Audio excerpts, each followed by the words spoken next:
Hello guys, कैसे हो आप? आपका स्वागत है मेरे चैनल स्टडी बाय सीमा में। तो आज आपके लिए जो मैं टॉपिक लेके आई हूँ वो लेके आई हूँ माध्यक मीडियम। यानी क्लास 10th में आपने संख्याकी वाली प्रश्नावली पढ़ ली होगी। उसमें एक टॉपिक आता है माध्यक, यानी माध्यिका भी बोल सकते हैं हम भाषा में, मीडियम। ठीक है, तो उससे अपने 5 नंबर का क्वेश्चन है, आपके बोर्ड एग्जाम में पूछा जाने वाला। अभी आपके जस्ट एग्जाम स्टार्ट होने वाले 3-4 दिन के बाद में, तो इसलिए मेरी तरफ से सभी बच्चों को best of luck. I hope आप अपना पेपर है वो अच्छी तरह करके आओ। और मैथ की आपकी तैयारी हो चुकी होगी, नहीं होगी तो आपके लिए मैं अच्छी अच्छी वीडियो लाती रहूँगी। इसलिए मेरे चैनल को सब्सक्राइब करके रखना, वीडियो को अपने दोस्तों में शेयर करना और कमेंट करके बताना कि आपको वीडियो कैसी लगी। तो लेट्स स्टार्ट करते हैं अपने माध्यक, यानी माध्यिका बोल सकते हैं, माध्यक बोल सकते हैं, दोनों नाम एक ही है।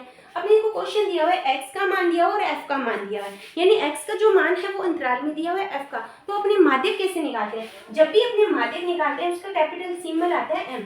सबसे पहले माध्यक निकालने के लिए जब भी अपने माध्यक क्वेश्चन में आ जाए तो सबसे पहले उसका जो फॉर्मूला है वो माइंड में आना चाहिए कि उसका फॉर्मूला क्या है। जब तक फॉर्मूला याद नहीं होगा क्वेश्चन सोल्व नहीं होगा। तो ये होता है अपना L1 plus n/2 minus CF बटे f इंटू आई। ये अपना क्या है? फॉर्मूला है। अब देखो जो फॉर्मूला है उसमें जो मान चाहिए वो लिख लेते हैं। अब देखो सबसे पहले अपने को L का मान देख लेंगे, क्या है n/2 का मान सभी देख, लेकिन यहाँ पे थोड़ा सा अलग नाम दिया हुआ CF। CF का मतलब होता है संचयी बारंबारता। CF यानी F के अंदर ही C है, यानी जो F से ही C बना है। C का मतलब होता है संचयी बारंबारता। ठीक है, अब आपके एग्जाम में छोटा क्वेश्चन कैसे आएगा, थोड़ा सा ध्यान से समझना कि आपके एग्जाम में छोटा क्वेश्चन कैसे आएगा।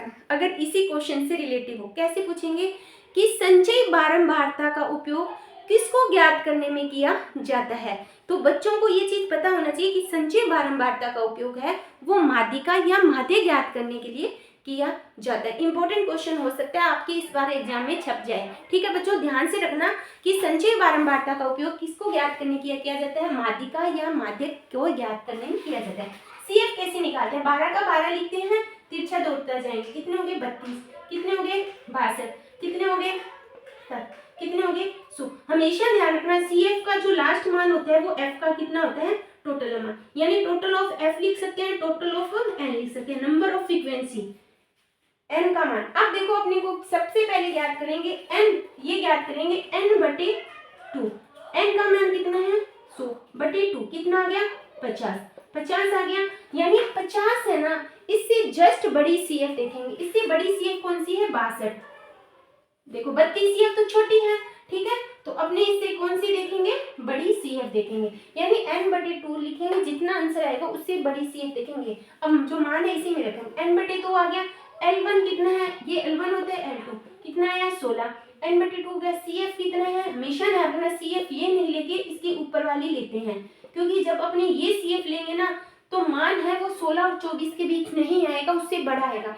तो जब भी बाकी सारे मान इसी में से लेंगे, लेकिन जो CF है ना वो उसके हमेशा ऊपर वाली संख्या लेंगे। I या H का मतलब होता है इन दोनों के बीच में अंतराल। F का मतलब होता है इनमें F कितना है? 30 है। मान रख दो फॉर्मूले में L1 कितना है? 16, n/2 कितना है? 50, CF कितना है? 32। अगर मैं CF 62 लगती तो 50 में से 62 के तो माइनस में आंसर आता और जो मान है वो 16 से कम आता। ठीक है, जो अपना करेक्ट आंसर नहीं माना जाता। इसलिए हमेशा ध्यान रखना जो CF लेते हैं ना वो उससे छोटी CF लेते हैं। ठीक है बच्चों, F कितना है? 30, I कितना है? 8 है। तो ये हो जाएगा 16 प्लस इसमें से कितने बचे? 18 इंटू 8/30। तो ये हो जाएगा 16 और इसको करेंगे 64, 6 बटा और 14/30। तो इसको हल करेंगे तो 16 तो कितने पे जाएगा? 4 पे जाएगा, 12 और ये हो जाएगा 1200, कितने बचे? 24, 8 पे 0.8, तो कितना हो जाएगा? 20.8 इसका करेक्ट आंसर माना जाएगा।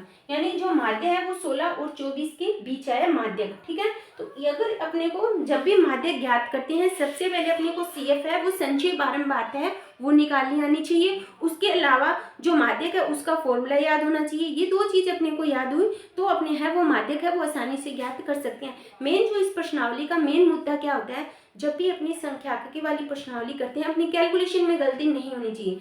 अगर अपनी थोड़ी सी भी प्लस माइनस गुना भाग में अगर थोड़ी सी भी पूरा क्वेश्चन अपना गलत हो जाएगा और 5 नंबर आपके माइनस हो जाएंगे। माइनस तो नहीं होंगे, मतलब आपको बेनिफिट नहीं होगा 5 नंबर का। तो आई होप आपको वीडियो अच्छी लगी होगी। वीडियो अच्छी लगी तो लाइक करना, अपने दोस्तों में ज़्यादा से ज़्यादा शेयर करना। थैंक यू बच्चों।